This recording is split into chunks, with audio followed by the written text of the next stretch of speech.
Today, I'm going to give you some tips on how to be an anti-racist ally in the workplace.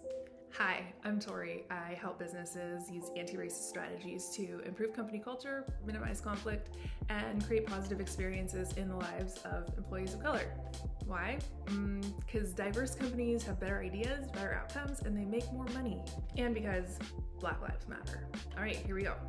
Step number 1. Do your own work. Don't ask your colleagues of color for advice, resources, training, conversations, because that is not their job. You need to go and find that for yourself. If you're watching this video, you're already doing that. Moving on to number 2, be proactive by being informed. What I tell people in my trainings is go and do research on your own industry and find the ways that your industry or institution have engaged in discrimination and exclusion so that when you're looking at what's going on in your company today, you can see the roots of those disparities. Does your company have a history of discrimination? That's probably a good thing to know. Ask what is being done to mitigate bias in hiring and retention. Ask what is being done to make sure that the workplace maintains a level of basic respect for everybody there. Third thing, be aware of the ways that racism plays out in the workplace. Things like white people are typically given time to improve their performance, while Black people are more likely to be fired instead of given time to improve their performance.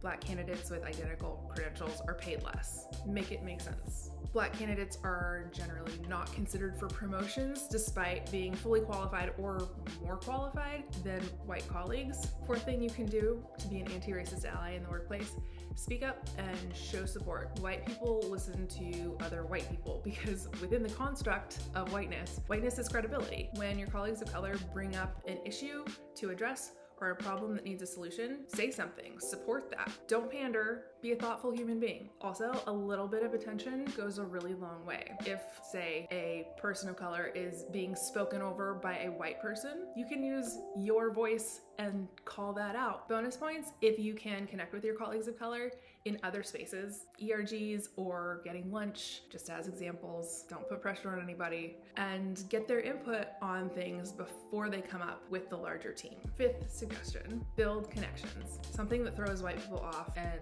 they often get offended by is the fact that they are not considered inherently trustworthy by Black and brown people in the way that they're considered inherently trustworthy by other white people. Because of this, it does take more time and investment to build trust and confidence. And those things require, again, intention. They don't just happen on accident. We all know that if we want to give an outcome, we have to take initiative. Becoming part of a support system for your colleagues of color is literally no different. Also, side note, don't overcomplicate building connections, building trust. The best way to build trust is to invest your time and keep your word. Super simple. And given the dynamic, being willing to own it when you mess up and make mistakes, also a good thing to do. Number 6, show up when it matters. If there is an issue that is really important to your colleagues of color, and there's an opportunity for you to lend your privilege in service of creating a more equitable outcome, do that. Put your voice, put your body in the space and advocate for those folks. If there's a discussion about promotions, make sure that their name gets brought up. If there's a problem, you can sometimes be the person to have a conversation and address that. Last thing that I would suggest is get vulnerable. Tell your colleagues of color how much you make so that they can go and ask for a raise. Information is power, especially for people of color who are in industry, nonprofits, other organizations and institutions. So to recap, do your own work, be proactive by being informed, be aware of the ways that racism plays out in the workplace, speak up and show support, build meaningful connections, show up when it matters, and get vulnerable. That's everything I have. Thanks for watching. There'll be another video up next week.